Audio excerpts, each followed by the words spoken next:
ನಮಸ್ತೆ ವೀಕ್ಷಕರೇ. ವಿಶೇಷವಾಗಿ ನವರಾತ್ರಿ ಹಬ್ಬದ ಆಚರಣೆಯ ಈ ಸಂದರ್ಭದಲ್ಲಿ ಪ್ರಮುಖ ಗುರುಗಳ ಉಪಸ್ಥಿತಿಯಲ್ಲಿ ನಾವಿದ್ದೇವೆ. ಈ ಕಾರ್ಯಕ್ರಮ ಬಹಳಾನೇ ವಿಶೇಷ. ಯಾಕೆ ಗೊತ್ತಾ? ಗುರುದೇವೋ ಭವ ಅನ್ನುವಂಥ ಒಂದು ನಮ್ಮ ಧ್ಯೇಯದೊಂದಿಗೆ ನವರಾತ್ರಿಯ ವಿಶೇಷ ಹಬ್ಬವನ್ನ ವಿಶೇಷ ಸಂದರ್ಭದಲ್ಲಿ ಗುರುಗಳನ್ನ ಈ ಮೂಲಕ ನಿಮ್ಮ ಮುಂದೆ ಸಾದರಪಡಿಸ್ತಿದ್ದೇವೆ. ಗುರುಗಳು ದೇವಿಯ ಉಪಾಸಕರು, ಮುಖ್ಯವಾಗಿ ಚೌಡೇಶ್ವರಿ ದೇವಿಯ ಉಪಾಸಕರು, ವೇದ ಪಾರಂಗತರು, ಖ್ಯಾತ ಜ್ಯೋತಿಷಿಗಳು. ನಿಜಕ್ಕೂ ಇವತ್ತು ಇಂಥ ಗುರುಗಳನ್ನ ಪರಿಚಯಿಸಲಿಕ್ಕೆ ಬಹಳಾನೇ ಸಂತೋಷವಾಗ್ತದೆ. ಕನ್ನಡ ಚಲನಚಿತ್ರ ರಂಗದ ಸಾಕಷ್ಟು ಪ್ರಮುಖ ನಟ ನಟಿಯರಿಗೆ, ನಿರ್ದೇಶಕ ನಿರ್ಮಾಪಕರಿಗೆ, ಸಾಕಷ್ಟು ಗಣ್ಯ ವ್ಯಕ್ತಿಗಳಿಗೆ, ಅಧಿಕಾರಿ ವರ್ಗದವರಿಗೆ, ಅಷ್ಟೇ ಯಾಕೆ ನಮ್ಮ ಪ್ರಮುಖ ರಾಜಕಾರಣಿಗಳಿಗೂ ಸಹ ಗುರುಗಳು ಮಾರ್ಗದರ್ಶಕರು. ಅವರನ್ನ ನಾನು ನಮ್ಮ ವಾಹಿನಿಯಲ್ಲಿ ಪರಿಚಯಿಸ್ತೇನೆ, ಸ್ವಾಗತಿಸ್ತೇನೆ. ಶ್ರೀ ಸುಬ್ರಹ್ಮಣ್ಯ ಶರ್ಮಾ ಗುರೂಜಿಯವರು. ಗುರುಗಳೇ ನಮಸ್ತೆ, ಕಾರ್ಯಕ್ರಮಕ್ಕೆ ಸ್ವಾಗತ. ನಮಸ್ತೆ ಅಮ್ಮ, ನಿಮಗೂ ಸ್ವಾಗತ. ಎಲ್ರಿಗೂ ಒಳ್ಳೇದಾಗ್ಲಿ. ಖಂಡಿತ ಗುರುಗಳೇ. ಈ ಸಂದರ್ಭದಲ್ಲಿ ಬಹಳನೇ ಸಂತೋಷವಾಗ್ತದೆ ತಮ್ಮನ್ನ ಪರಿಚಯಿಸೋದಕ್ಕೆ. ಜೊತೆಗೆ ಹಬ್ಬದ ಸಂದರ್ಭದಲ್ಲಿ ನಾವು ಈ ದಿನ ಈ ಚರ್ಚೆಯಲ್ಲಿ ಸೇರಿದ್ದೇವೆ. ನವರಾತ್ರಿಯ ವಿಶೇಷ ಆಚರಣೆಯಲ್ಲಿ ತಾವು ದೇವಿಯ ಉಪಾಸಕರು, ಚೌಡೇಶ್ವರಿ ದೇವಿಯ ಉಪಾಸಕರು. ನವರಾತ್ರಿ ಅಂದ್ರೇನೆ ದೇವಿಯ ಹಬ್ಬ. ವಿಶೇಷವಾಗಿ ನಾಡಿನ ಪ್ರತಿ ಮನೆಗಳಲ್ಲೂ ಕೂಡ ದೇವಿಯನ್ನ ಉಪಾಸನೆ ಮಾಡ್ತಾರೆ. ಜೊತೆಗೆ ಭಾರತದಾದ್ಯಂತ, ನಮ್ಮ ದೇಶದಲ್ಲಂತೂ ದೇವಿಯ ಉಪಾಸನೆ ಉತ್ತರ ಭಾರತದಲ್ಲಾಗಿರ್ಬೋದು, ದಕ್ಷಿಣ ಭಾರತದಲ್ಲಾಗಿರ್ಬೋದು ಅನೇಕ ಸಂಪ್ರದಾಯಗಳಿವೆ. ಜೊತೆಗೆ ಅದನ್ನ ವಿಶೇಷವಾಗಿ ಆಚರಣೆಯನ್ನು ಕೂಡ ಮಾಡ್ತಾರೆ. ಮೊದಲನೇದಾಗಿ ಕೇಳೋದಾದ್ರೆ ಗುರುಗಳೇ, ನವರಾತ್ರಿಯ ವಿಶೇಷ ಸಂದರ್ಭದಲ್ಲಿ ಏನ್ ಹೇಳಕ್ ಇಷ್ಟಪಡ್ತೀರಾ? ನವರಾತ್ರಿಯಲ್ಲಿ ಮುಖ್ಯವಾಗಿ ಏನು ಹೇಳೋದು ಅಂದರೆ, ಆ ಒಂದು ಶಕ್ತಿಯ ಆರಾಧನೆ, ಆ ತಾಯಿ ಮಹಾಕಾಳಿ, ಮಹಾಲಕ್ಷ್ಮಿ, ಮಹಾಸರಸ್ವತಿ ಸ್ವರೂಪಿಣಿಯಾಗಿರ್ತಕ್ಕಂಥ ಆ ಶಕ್ತಿಯನ್ನು ನಾವು ನವರಾತ್ರಿಗಳಲ್ಲಿ ಒಂದೊಂದು ದಿನ ಒಂದೊಂದು ದೇವಿಯನ್ನಾಗಿ ಆರಾಧನೆಯನ್ನು ಮಾಡಿ ಕೊನೆಗೆ ವಿಜಯದಶಮಿ ಅಂತ ಮಾಡಿ ನಾವು ಆಚರಣೆಯನ್ನು ಮಾಡ್ತೀವಿ. ಹಾಗಾಗಿ ನವರಾತ್ರಿ ಅಂದರೆ ಒಂದೊಂದು ದಿನಾನೂ ಆ ತಾಯಿಯ ಸೇವೆಯ ಮಾಡೋದಕ್ಕೆ ಒಂದು ವಿಶೇಷ ದಿನಾನೇ ಅಂತ ಹೇಳಬೇಕು ನಮಗೆ. ಹಾಗಾಗಿ ಅದನ್ನು ನಾವು ಆದಷ್ಟು ಆ ತಾಯಿಯ ಸೇವೆಯನ್ನು ಮಾಡ್ತಾ ಆ ತಾಯಿಯ ಒಂದು ಅನುಗ್ರಹವನ್ನು ಪಡೆಯುವಂಥ ಕಾಲ ನವರಾತ್ರಿ. ಈ 9 ದಿನಗಳಲ್ಲಿ, ಅಂದ್ರೆ ಒಂದೊಂದು ದಿನಕ್ಕೂ ಒಂದೊಂದು ದೇವಿಯ ಆರಾಧನೆ ಅಂತ ಇರ್ತದೆ. ಆ ದೇವಿಯ ಆರಾಧನೆಯನ್ನ ಮಾಡಿ ಕಡೆಯ ದಿನ ಅದನ್ನ ಹೇಗೆ ನಾವು ಅಂದ್ರೆ ಸಮರ್ಪಣೆ ಮಾಡ್ಬೇಕಾ, ಅಥವಾ ಕಡೆಯ ದಿನ ವಿಶೇಷವಾಗಿ ಏನಾದ್ರು ಆಚರಣೆ ಮಾಡ್ಬೇಕಾ? ಯಾಕಂದ್ರೆ ಸಿದ್ಧಿದಾತ್ರಿ ದೇವಿ ಆಚರಣೆ 9ನೇ ದಿನದಲ್ಲಿ ಆದ್ಮೇಲೆ ಕಡೆಯ ದಿನ ಹೇಗಿರ್ಬೇಕು ನಮ್ಮ ಆಚರಣೆಗಳು? ಹೌದು, ಏನಂದರೆ ಇದು 9 ದಿನ ವಿಶೇಷವಾಗಿ ಒಂದೊಂದು ದೇವಿಯನ್ನು ಹೇಳಿದೆ. ಮುಖ್ಯವಾಗಿ ಏನು ಹೇಳ್ತೀವಿ ಅಂದರೆ, ನಮಗೆ ಈ ದುರ್ಗಾ ಸಪ್ತಶತಿ ಅಂತ ಬರುತ್ತೆ. ಅದರಲ್ಲಿ 700 ಶ್ಲೋಕಗಳಿರುತ್ತೆ. ಅದರಲ್ಲಿ ನಮಗೆ ಬರುತ್ತೆ, ಪ್ರಥಮಂ ಶೈಲಪುತ್ರೀತಿ, ದ್ವಿತೀಯಂ ಬ್ರಹ್ಮಚಾರಿಣಿ, ತೃತೀಯಂ ಚಂದ್ರಗಂಟೇತಿ, ಕೂಷ್ಮಾಂಡೇತಿ ಚತುರ್ಥಕಂ, ಪಂಚಮಂ ಸ್ಕಂದಮಾತೇತಿ, ಷಷ್ಠಂ ಕಾತ್ಯಾಯಿನೀತಿ ಚ, ಸಪ್ತಮಂ ಕಾಲರಾತ್ರಿಶ್ಚ, ಮಹಾಗೌರೀತಿ ಚಾಷ್ಟಮಂ. ಹಾಗೆ 9 ದುರ್ಗೆಯರು ನಮಗೆ ಬರ್ತಾರೆ. ನವಮಂ ಸಿದ್ಧಿದಾತ್ರಿ ಚ ನವದುರ್ಗಾ ಪ್ರಕೀರ್ತಿತಾ ಅಂತ. ಅಂದರೆ 9 ದುರ್ಗೆಯರು ಆ ಒಂದೊಂದು ದಿನಗಳಲ್ಲಿ ವಿಶೇಷವಾಗಿ ನಮಗೆ ಫಲವನ್ನು ಕೊಡ್ತಕ್ಕಂಥದ್ದು. ಅದನ್ನು ಬಿಟ್ಟು ಈಗ ನಾವು ನಮ್ಮ ದಿನನಿತ್ಯ ಆರಾಧನೆ ಮಾಡುವಂಥ ದೇವಿಯಾಗಿರ್ಬೋದು, ಏನಿರುತ್ತೋ ಅದನ್ನು ಮಾಡ್ತೀವಿ. ನವರಾತ್ರಿ ಸಂದರ್ಭದಲ್ಲಿ ವಿಶೇಷವಾಗಿ ಮೊದಲನೇ ದಿನಾನೇ ನಾವು ಈ ಬೊಂಬೆಗಳನ್ನು, ಪಟ್ಟದ ಬೊಂಬೆಗಳನ್ನು ಎಲ್ಲ ಕೂಡಿಸಿ ಒಂದು ಕಲಶವನ್ನು ಇಟ್ಟು ದೇವಿಯನ್ನು ಅದರಲ್ಲಿ ಆವಾಹನೆ ಮಾಡಿ ಪೂಜೆಯನ್ನು ಮಾಡುವಂಥ ಒಂದು ಪದ್ಧತಿನೂ ನಮ್ಮಲ್ಲಿ ಮಾಡ್ಕೊಂಬಂದಿದ್ದಾರೆ ಮೊದಲಿಂದಾನು. ಅದು ಬಿಟ್ಟು ಈಗ ಒಂದು ವಿಶೇಷವಾಗಿ ಒಂದು ಶ್ಲೋಕದ ರೂಪದಲ್ಲಿ ಹೇಳಿರುವಂತೆ ಒಂದೊಂದು ದಿನ ಒಂದೊಂದು ದೇವಿಯ ವಿಶೇಷ ಆರಾಧನೆ ಮಾಡೋದ್ರಿಂದ ಸಹ ನಮಗೆ ಒಂದು ಒಳ್ಳೆಯ ಫಲ ಆ ತಾಯಿ ಕೊಡ್ತಾಳೆ ಅನ್ನೋ ಒಂದು ವಿಶೇಷ ಕಾರ್ಯಕ್ರಮಗಳು ಈ 9 ದಿನ 9 ದೇವಿಯರನ್ನು ಆರಾಧನೆ ಮಾಡಿ 10ನೇ ದಿನ ವಿಶೇಷವಾಗಿ ನಾವು ಮತ್ತೆ ಎಲ್ಲರಿಗೂ ಸೇರಿಸಿ ಮಹಾಕಾಳಿ, ಮಹಾಲಕ್ಷ್ಮಿ, ಮಹಾಸರಸ್ವತಿ ಈ 3 ಸ್ವರೂಪಿಣಿಯರಿಗೂ ಮಾಡಿ ನಾವು ಆ ಪೂಜಾ ಕಾರ್ಯಕ್ರಮವನ್ನು ಒಂದು ವಿಜಯೋತ್ಸಾಹದಲ್ಲಿ ಮಾಡಿ ಮುಗಿಸುವಂಥ ಕಾರ್ಯಕ್ರಮ ವಿಜಯದಶಮಿ ಅನ್ನುವಂಥದ್ದು. ಇನ್ನು ಈ 9 ದಿನಗಳಲ್ಲಿ ನನ್ನ ಪ್ರಶ್ನೆ, ಇದು ವೈಯಕ್ತಿಕವಾದಂತಹ ಪ್ರಶ್ನೆ, 3 ದಿನ ದುರ್ಗೆಯನ್ನ, 3 ದಿನ ಲಕ್ಷ್ಮಿಯನ್ನ, 3 ದಿನ ಸರಸ್ವತಿಯನ್ನ ಹೀಗೆ ಪೂಜೆ ಮಾಡುವಂತಹ ಕ್ರಮ ಇದೆಯಾ ಗುರುಗಳೇ? ಹಾಗೆಲ್ಲ ಏನಿಲ್ಲ. ಯಾಕಂದರೆ ನಾವು 3 ದಿನ ಮಾತ್ರ ಮಾಡುವಂಥದ್ದೇನು ಇರೋದಿಲ್ಲ. ಯಾಕಂದ್ರೆ ಅವರೊಂದು ದಿನನಿತ್ಯ ಆರಾಧನೆ ಮಾಡ್ಬೇಕು ನಾವು. ಅಂದ್ರೆ ಈ ನವರಾತ್ರಿ 9 ದಿನಗಳಲ್ಲಿ ಆಯಾ ದೇವತೆಗಳಿಗೆ ಆಯಾ 3 ದಿನ ಸಮರ್ಪಿತವಾಗಿರುತ್ತಾ, ಹೇಗೆ? ಹಾಗಿಲ್ಲ. ಅಂದ್ರೆ ಅದು ಮಹಾಕಾಳಿ, ಮಹಾಲಕ್ಷ್ಮಿ, ಮಹಾಸರಸ್ವತಿ ಅಂತ ತಗೊಂಡು ಅದನ್ನ ನಾವು ಅವರು 3 ದಿನ ಅದಕ್ಕೆ, 3 ದಿನ ಇನ್ನೊಂದು 3 ದಿನ ಇನ್ನೊಂದು 3 ದಿನ ಅಂತ ಬಟ್ ಏನಂದ್ರೆ ನಾನು ಹೇಳೋದೇನೆಂದ್ರೆ ದಿನನಿತ್ಯ ಹ್ಮ್ ಹ್ಮ್ ಹ್ಮ್ 3 ದೇವಿಯನ್ನು ಆರಾಧನೆ ಮಾಡಬೇಕು ನೀವು. 3 ದಿನ ಮಹಾಕಾಳಿನ ಮಾಡಿ, ಆಮೇಲೆ ಮಹಾಲಕ್ಷ್ಮಿನ ಮಾಡಿ, ಮತ್ತೆ ಮಹಾಸರಸ್ವತಿಯನ್ನು ಮಾಡೋದಕ್ಕಿಂತ 3 ದಿನಾನೂ ನೀವು ಪೂಜೆ ಮಾಡುವಾಗ ಮಹಾಕಾಳಿ, ಮಹಾಲಕ್ಷ್ಮಿ, ಮಹಾಸರಸ್ವತಿ 3 ದೇವಿಯರನ್ನು ಆರಾಧನೆ ಮಾಡಿ. ಯಾಕಂದ್ರೆ ನಮಗೆ ಮಹಾಕಾಳಿ ಶಕ್ತಿ ಸ್ವರೂಪಿಣಿ ಬೇಕು, ಮಹಾಲಕ್ಷ್ಮಿ ಲಕ್ಷ್ಮೀ ಸ್ವರೂಪ ಬೇಕು, ಮಹಾಸರಸ್ವತಿ ಜ್ಞಾನ ಬುದ್ಧಿ ಬೇಕು. 3 ದಿನ ಈ ಅಮ್ಮ, 3 ದಿನ ಆ ಅಮ್ಮ, 3 ದಿನ ಇನ್ನೊಂದು, ಯಾಕೆ ಒಟ್ಟಿಗೆ ಮಾಡಿ, ಎಲ್ಲರೂ ನಮಗೆ ಸಿದ್ಧಿಯನ್ನ ಕೊಡ್ಲಿ, ಒಳ್ಳೇದು ಮಾಡಲಿ. ಮತ್ತೆ ಈ ಸಲ ವಿಶೇಷವಾಗಿ ದಸರಾ 60 ವರ್ಷಗಳ ನಂತರ 11 ದಿನದ ಆಚರಣೆ ಇದೆ. ಏನ್ ಗುರುಗಳೇ ಇದು 11 ದಿನದ ಆಚರಣೆ? ಅಂದ್ರೆ ನಮಗೆ ವಿಶೇಷವಾಗಿ ಏನಾಗುತ್ತೆ, ಈ ಒಂದು ದಿನಗಳು ತಿಥಿಗಳು ಅಂತ ನಾವು ತಗೊಳ್ತೀವಿ. ಪಾಡ್ಯದಿಂದ ಹುಣ್ಣಿಮೆಯವರೆಗೂ ಕೃಷ್ಣ ಪಕ್ಷದ 15 ದಿನಗಳನ್ನು ನಾವು ತಿಥಿಗಳಾಗಿ ತಗೊಂಡಾಗ ಏನಾಗುತ್ತೆ, ನಮಗೆ ಆ ತಿಥಿಗಳು ಒಂದೊಂದು ಸಲ ಸ್ವಲ್ಪ ಬೇಗ ಮುಗಿದೋಗಿ ಒಂದೊಂದು ದಿನ ಇರೋದಿಲ್ಲ, ಕ್ಷಯ ಆಗುತ್ತೆ, ಒಂದೊಂದು ದಿನ ವೃದ್ಧಿ ಆಗುತ್ತೆ. ಈ ರೀತಿಯಾಗಿ ನಡ್ಕೊಂಡು ಬಂದಾಗ ಈ 60 ವರ್ಷಗಳಾದ ನಂತರ ಈ ಸಲ ನಮಗೆ ವಿಶೇಷವಾಗಿ ವಿಶ್ವಾವಸುನಾಮ ಸಂವತ್ಸರದಲ್ಲಿ ಈ ಶರನ್ನವರಾತ್ರಿ ಮಹೋತ್ಸವ ಏನಿದೆ 11 ದಿನಗಳ ಕಾಲ, ಆ ಪಂಚಮಿ ಮಧ್ಯದಲ್ಲಿ ಪಂಚಮಿ ಅನ್ನೋ ಒಂದು ತಿಥಿ, ಇನ್ನೊಂದು ದಿನ ಮಾರನೇ ದಿನನೂ ಇದೆ. ಹಾಗಾಗಿ ನಮಗೆ ಆ ತಾಯಿಯ ಸೇವೆಯನ್ನು ಮಾಡುವಂಥ ಒಂದು ಯೋಗ ಇನ್ನೊಂದು ದಿನ ಜಾಸ್ತಿ ಸಿಕ್ಕಿದೆ. ದಿನನಿತ್ಯ ಮಾಡ್ತೀವಿ ಅದು ಬೇರೆ, ಆದರೆ ಶರನ್ನವರಾತ್ರಿಯಲ್ಲಿ ವಿಶೇಷವಾಗಿ 9 ದಿನಗಳ ಆ ತಾಯಿಯನ್ನು ಆರಾಧನೆ ಮಾಡಿ 10ನೇ ದಿನ ವಿಜಯದಶಮಿ ಅಂತ ಆಚರಣೆಯನ್ನು ಮಾಡ್ತೀವಿ. ಈ ಸಲ ನಮಗೆ ವಿಶೇಷವಾಗಿ 11 ದಿನ ಸಿಕ್ಕಿದೆ. ಒಂದು ದಿನ ನಮಗೆ ಅಧಿಕವಾಗಿ ಸಿಕ್ಕಿ ಆ ತಾಯಿಯನ್ನ ಇನ್ನೊಂದು ದಿನ ಹೆಚ್ಚಿಗೆ ನೀನು ಸೇವೆ ಮಾಡು ಅನ್ನೋ ಒಂದು ಭಾಗ್ಯವನ್ನ ಆ ತಾಯಿ ನಮಗೆ ಕರುಣಿಸಿದೆ. ಎಸ್ ಖಂಡಿತ ಗುರುಗಳೇ. ಇನ್ನು ತಾವು ಹೇಳ್ತಿದ್ರಿ ಶರಣ್ ನವರಾತ್ರಿ ಅಂತ ಹೇಳಿ, ಭಾರತದಲ್ಲಿ ಅನೇಕ ನವರಾತ್ರಿಗಳನ್ನ ಆಚರಣೆ ಮಾಡ್ತಾರೆ, ಆದ್ರೆ ಈ ಮಾಸದಲ್ಲಿ ಬರುವಂತಹ ಈ ನವರಾತ್ರಿಯೇ ಬಹಳ ವಿಶೇಷ. ಎಲ್ಲಾ ಕಡೆನೂ ಆಚರಣೆ ಮಾಡುವಂತಹ ಪದ್ಧತಿ ಇದೆ, ವಿಶೇಷವಾಗಿ ದೇವಿ ಆರಾಧನೆ. ಯಾಕೆ ಇದೇ ನವರಾತ್ರಿ ಯಾಕೆ ಅಷ್ಟು ಸ್ಪೆಷಲ್ ಅನ್ನೋದು? ಅಂದ್ರೆ ನಾವು ಇದು ಮಾಸಗಳು, ನಮ್ಮ ಒಂದು ಹಿಂದೂ ಕ್ಯಾಲೆಂಡರ್ ಪ್ರಕಾರ ನಾವು ತಗೊಂಡ್ರೆ ಮಾಸಗಳಿರುತ್ತೆ. ಅದರಲ್ಲಿ ಈಗ ಶರದ್ ಋತು, ಆಶ್ವೀಜ ಮಾಸ ಅಂತ ಹೇಳ್ತೀವಿ. ಈ ಮಾಸದಲ್ಲಿ ಈ ಒಂದು ಪಾಡ್ಯದಿಂದ ಈ 10 ದಿನ ಏನಿರುತ್ತೆ ಆ ತಾಯಿಗೆ ವಿಶೇಷವಾದ ದಿನಗಳು. ಯಾಕಂದ್ರೆ ಆ ತಾಯಿ ನಮಗೆ ಮೊದಲೇ ಈ ದುರ್ಗಾ ಸಪ್ತಶತಿಯಲ್ಲೆಲ್ಲ ಹೇಳಿದಾಳೆ, ವಿಶೇಷವಾಗಿ ಈ ದಿನಗಳು ಏನಿರುತ್ತೆ ಈ 10 ದಿನಗಳು ನನಗೆ ವಿಶೇಷವಾದ ದಿನಗಳು. ಈ ದಿನಗಳಲ್ಲಿ ನನ್ನ ಒಂದು ಆರಾಧನೆಯನ್ನು ಮಾಡೋದಾಗ್ಲಿ ಅಥವಾ ನನ್ನ ಒಂದು ಶ್ಲೋಕಗಳನ್ನು ಉಚ್ಚಾರಣೆ ಮಾಡೋದಾಗ್ಲಿ ಕೇಳೋದಾಗ್ಲಿ ಇದನ್ನು ಮಾಡೋದರಿಂದ ನಿನಗೆ ಅತ್ಯಂತ ಫಲವನ್ನು ನಾನು ಕೊಡ್ತೇನೆ ಅನ್ನೋದನ್ನು ಆ ತಾಯಿ ಹೇಳಿದಾಳೆ ನಮಗೆ. ಹಾಗಾಗಿ ವಿಶೇಷವಾಗಿ ನಾವು ಈ ಶರದ್ ಋತುವಿನ ಆಶ್ವೀಜ ಮಾಸ ಏನಿದೆ ಅದರಲ್ಲಿ ಪಾಡ್ಯದಿಂದ ನವಮಿಯವರೆಗೂ ನವರಾತ್ರಿ, 10ನೇ ದಿನ ವಿಜಯದಶಮಿಯಾಗಿ ಆಚರಣೆಯನ್ನು ಮಾಡ್ತೀವಿ. ಇನ್ನು ಈ ಶಕ್ತಿ ದೇವತೆಗಳ ಆರಾಧನೆ ಅಂತ ಬಂದಾಗ ಎಲ್ಲಾ ದೇವತೆಗಳನ್ನ ಆರಾಧನೆ ಮಾಡೋದಕ್ಕೂ ಶಕ್ತಿ ದೇವತೆಯನ್ನ ಆರಾಧನೆ ಮಾಡೋದಕ್ಕೂ ಏನಾದ್ರು ವ್ಯತ್ಯಾಸ ಇದೆಯಾ? ಒಂಥರ ಸ್ಪೆಷಲ್ ಅನ್ಸುತ್ತಲ್ವಾ ಇದು? ಯಾಕೆ ಗುರುಗಳೇ? ನಿಜ. ಏನಂದ್ರೆ ಇದರಲ್ಲಿ ಕಲಿಯುಗದಲ್ಲಿ ದುರ್ಗಾ ಮತ್ತೆ ಗಣಪತಿ ಇವರಿಬ್ಬರು ಶೀಘ್ರವಾಗಿ ಫಲವನ್ನ ಕೊಡ್ತಕ್ಕಂಥ ದೇವತೆಗಳು. ದುರ್ಗಾ ಮತ್ತು ಗಣಪತಿ. ಓಹೋ. ವಿಶೇಷವಾಗಿ ದುರ್ಗೆ ಅಂದ್ರೆ ಶಕ್ತಿ ದೇವತೆ. ಆ ಶಕ್ತಿ ದೇವತೆಯನ್ನು ನಾವು ಆರಾಧನೆ ಮಾಡೋದರಿಂದಾಗಲಿ ಅಥವಾ ಆ ತಾಯಿಯ ಒಂದು ಸ್ಮರಣೆಯನ್ನು ಮಾಡೋದರಿಂದ ನಮಗೆ ಅತಿ ಶೀಘ್ರವಾಗಿ ಕ್ಷಿಪ್ರ ಫಲವನ್ನು ಕೊಡ್ತಾಳೆ. ಇನ್ನೊಂದು ವಿಶೇಷವಾಗಿ ಏನು ಹೇಳಬೇಕು ಅಂದರೆ, ನಾವು ಇವಾಗ ಅಮ್ಮ ಅಂತೀವಿ, ತಾಯಿ ಅಂತೀವಿ, ತಾಯಿ ಅಂತ ಹೇಳ್ತೀವಿ. ತಾಯಿ ಅಂತ ಹೇಳಿದಾಗ ಆ ತಾಯಿ, ಈಗ ನೀವು ತಾಯಿಯಾಗಿದ್ದಾಗ ಮಗನ ಒಂದು ಏನೇ ಒಂದು ಬೇಕು ಬೇಡಗಳನ್ನು ನೀವು ಅರ್ಥ ಮಾಡಿಕೊಂಡು ಬೇಗ ಕೊಡ್ತೀರಿ. ಈಗ ಮಗನಿಗೆ ಏನೋ ಬೇಕು, ಹಾಲು ಬೇಕು ಅಥವಾ ಈಗ ಏನಾದರೂ ತಿನ್ನೋದಕ್ಕೆ ಬೇಕು ಅನ್ನೋದನ್ನು ಕೊಡ್ತೀರ. ಹಾಗೆ ಆ ತಾಯಿ ತನ್ನ ಮಕ್ಕಳ ಒಂದು ಬೇಕು ಬೇಡಗಳನ್ನು ಶೀಘ್ರವಾಗಿ ಕೊಡ್ತಾಳೆ, ನಮಗೆ ಆ ಫಲವನ್ನು ಕೊಡ್ತಾಳೆ. ಹಾಗಾಗಿ ನಾವು ಆ ಶಕ್ತಿ ದೇವತೆಯನ್ನು ವಿಶೇಷವಾಗಿ ಈ ಸಂದರ್ಭಗಳಲ್ಲಿ ಪೂಜೆ ಮಾಡಿ ಕ್ಷಿಪ್ರ ಫಲವನ್ನು ನಾವು ಪಡ್ಕೊಳ್ಳಿ. ಗುರುಗಳೇ, ಇನ್ನು ಉತ್ತರ ಭಾರತದಲ್ಲಿ ಕಾಮಾಖ್ಯ ಮಂದಿರ ಬಹಳಾನೇ ಪ್ರಸಿದ್ಧಿ. ಅನೇಕ ಕಥೆಗಳಿವೆ, ಉಪಕಥೆಗಳಿವೆ, ಅದಕ್ಕೆ ನಡೆದುಕೊಳ್ಳುವಂತಹ ಭಕ್ತಿಯನ್ನ ತೋರಿಸುವಂತಹ ಜನರು ಅನೇಕರಿದ್ದಾರೆ.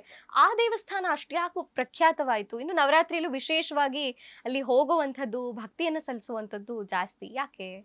ಅಂದ್ರೆ ಈಗ ಒಂದು ಕಾಮಾಖ್ಯ ಅಷ್ಟಾದಶ ಶಕ್ತಿಪೀಠಗಳಲ್ಲಿ ಒಂದು ಪೀಠ. ನಮಗೆ ಶಕ್ತಿಪೀಠಗಳು ಅಂತಿದೆ.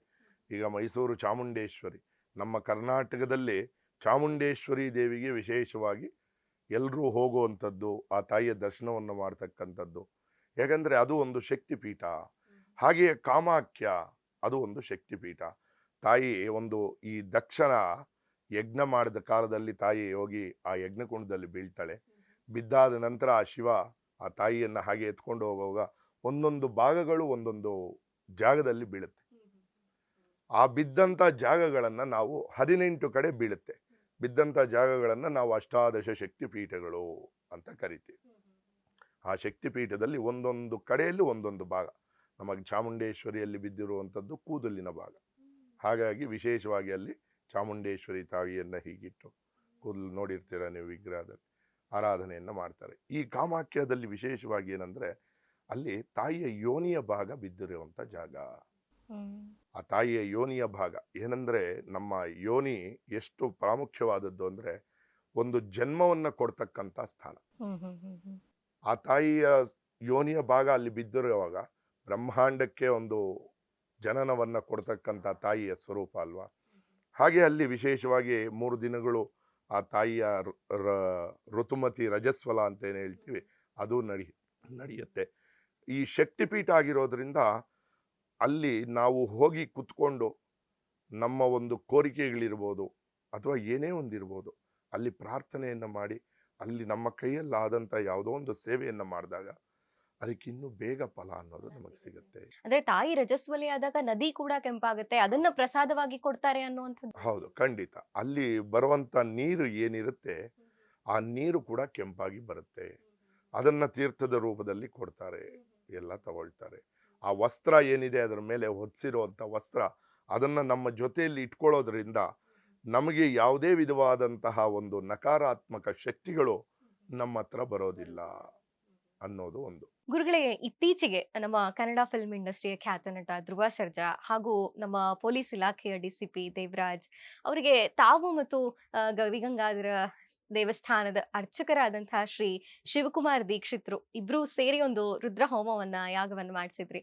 ಯಾಕೆ ಗುರುಗಳೇ ಆ ವಿಚಾರ ತುಂಬಾ ಜನಪ್ರಿಯ ಆಯ್ತು? ಅದರ ಫಲ ಏನು? ನಮ್ಮ ಜನರಿಗೆ ಕುತೂಹಲವಿದೆ, ಯಾಕೆ ಅದು? ಅಂದರೆ ನಮಗೆ ಈಗ ಅಲ್ಲಿ ಒಂದು ಕಾಶಿ ವಿಶಾಲಾಕ್ಷಿ ಮತ್ತು ವಿಶ್ವೇಶ್ವರ ದೇವಸ್ಥಾನ ಅಂತ ಅಲ್ಲಿ ಒಂದು ಕೋಲಾರ ಹತ್ರ ಒಂದು ಕೋರಗಂಡಹಳ್ಳಿ ಅಂತ ಅವ್ರ ಊರು.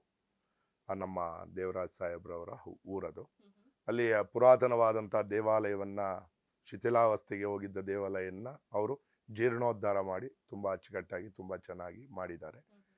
ಅಲ್ಲಿ ವಿಶೇಷವಾಗಿ ಈ ಅಮಾವಾಸ್ಯೆ ಸಮಯಗಳಲ್ಲಿ ರುದ್ರ ಹೋಮವನ್ನು ನಡೆಸ್ತೀವಿ. ಅಮಾವಾಸ್ಯೆಗೆ ವಿಶೇಷವಾಗಿ ಕಾಲಭೈರವನಿಗೆ ಆನಂತರ ರುದ್ರದೇವರಿಗೆ ವಿಶೇಷವಾಗಿ ಪೂಜೆ ಆರಾಧನೆ ಹೋಮ ಹವನಾದಿಗಳನ್ನು ಮಾಡ್ತೇವೆ. ಹಾಗೆ ಅಲ್ಲಿ ಬೆಳಗ್ಗೆ ಒಂದು ರುದ್ರ ಹೋಮವನ್ನು ಮಾಡುವಂಥ ಒಂದು ಸಂಕಲ್ಪವನ್ನು ಮಾಡಿದ್ರು. ರುದ್ರ ಹೋಮವನ್ನು ಮಾಡೋದರಿಂದ ನಮಗೆ ನಮ್ಮಲ್ಲಿರುವ ಹಿಂದಿನದಾಗಿರ್ಬೋದು ಈ ಜನ್ಮದಲ್ಲಾಗಿರ್ಬೋದು ಪಾತಕಗಳು ಅಂದರೆ ನಾವು ಮಾಡಿರತಕ್ಕಂಥ ದೋಷಗಳು ಪಾಪಗಳು ಏನಿರುತ್ತೆ ಗೊತ್ತಿದ್ದೋ ಗೊತ್ತಿಲ್ಲದೇನೋ ನಮ್ಮ ತಂದೆ ತಾಯಿಯನ್ನು ನಾವು ಏನು ಹೇಳ್ತೀವಿ ಅಂದರೆ ತಂದೆ ತಾಯಿಯ ಮಾತನ್ನು ಕೇಳಬೇಕು ಅಂತ ಹೇಳ್ತಾರೆ.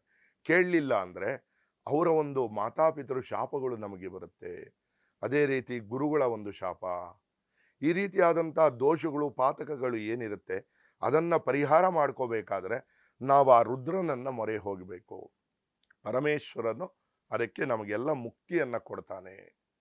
ಹಾಗಾಗಿ ಆ ರುದ್ರ ಹೋಮವನ್ನು ಮಾಡೋದರಿಂದ ನಮ್ಮ ಸಮಸ್ತ ಪಾತಕಗಳು ಕೂಡ ನಶಿಸಿ ನಮಗೆ ಒಳಿತನ್ನ ಮಾಡ್ತಾನೆ ಪರಮೇಶ್ವರ.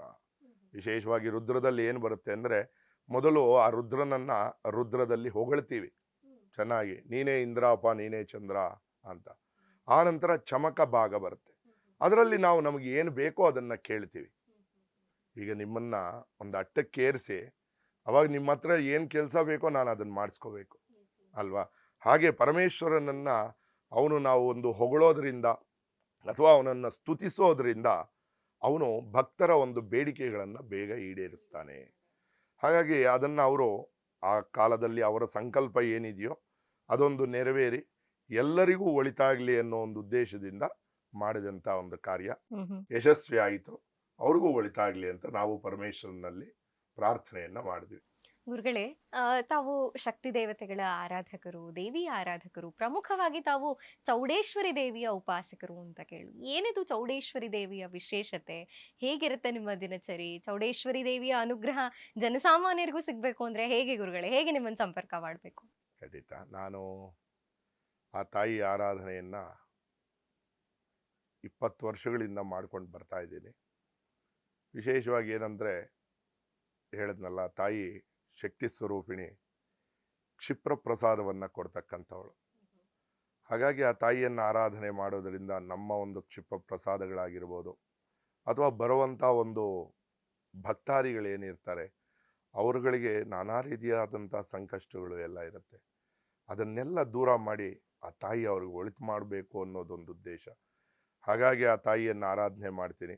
ನಾನು ಈ ಬೆಂಗಳೂರು ನಗರದ ಗಿರಿನಗರದಲ್ಲಿ ಕಾರ್ಯಸಿದ್ಧಿ ಆಂಜನೇಯ ಸ್ವಾಮಿ ದೇವಸ್ಥಾನ ಇದೆ, ಮೈಸೂರು ದತ್ತಾಶ್ರಮ ಅವ್ರದ್ದು.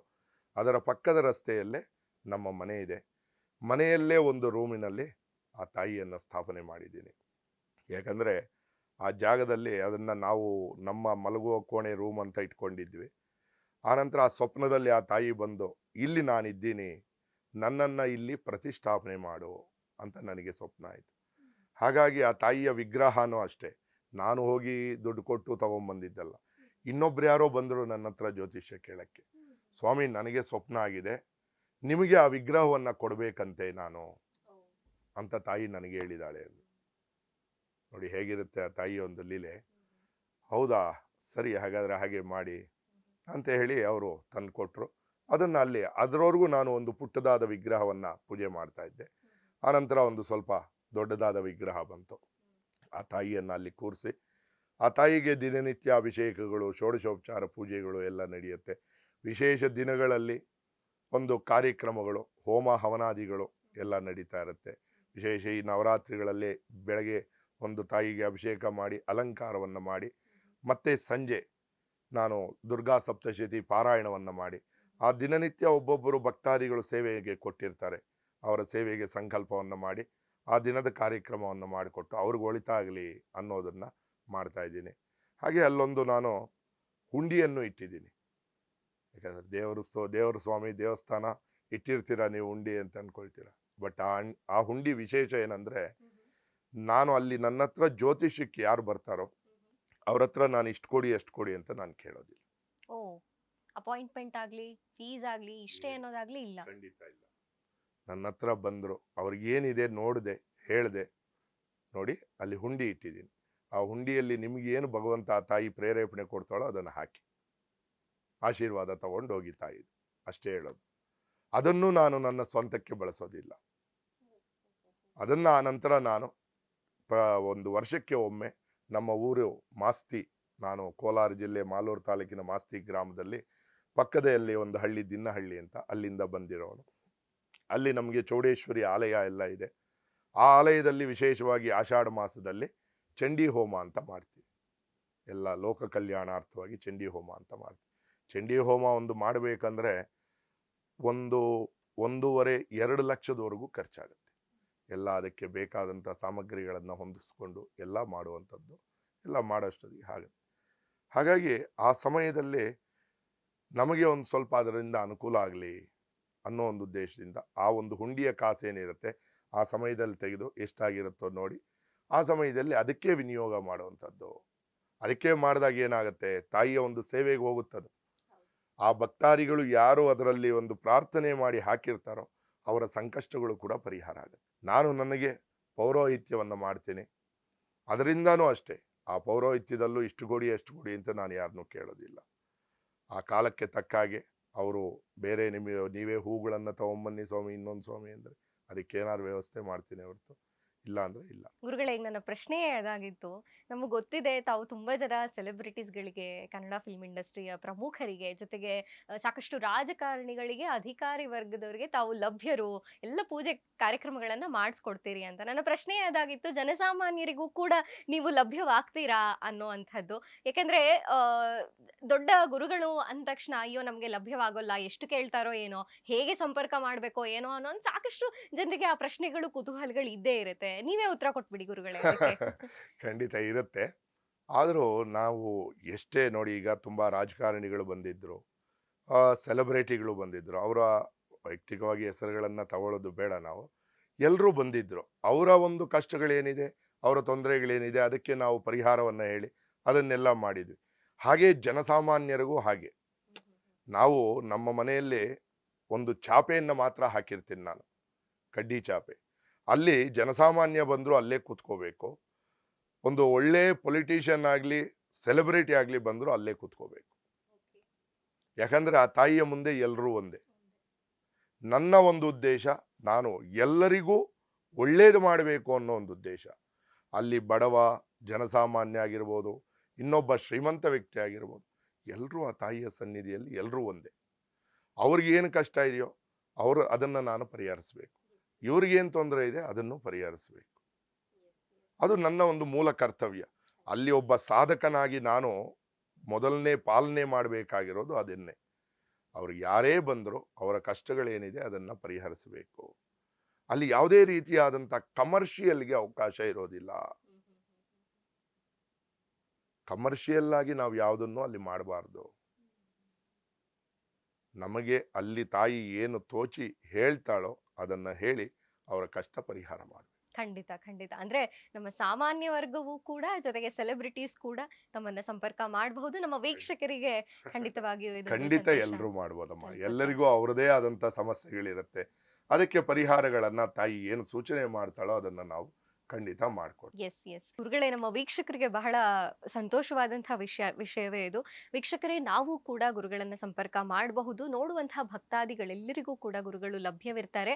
ಸೆಲೆಬ್ರಿಟಿನೇ ಇರಬಹುದು, ರಾಜಕಾರಣಿಗಳೇ ಇರಬಹುದು, ಅಥವಾ ನಾವೆಲ್ಲ ಜನಸಾಮಾನ್ಯರೇ ಇರಬಹುದು. ಗುರುಗಳನ್ನ ಬೆಂಗಳೂರಿನ ಗಿರಿನಗರದಲ್ಲಿರುವಂತಹ ಕಾರ್ಯಸಿದ್ಧಿ ಆಂಜನೇಯ ದೇವಸ್ಥಾನದ ಸಮೀಪದಲ್ಲಿ ಗುರುಗಳಿರ್ತಾರೆ. ತಾವು ಅವ್ರನ್ನ ಖಂಡಿತವಾಗಿಯೂ ಸಂಪರ್ಕ ಮಾಡಬಹುದು.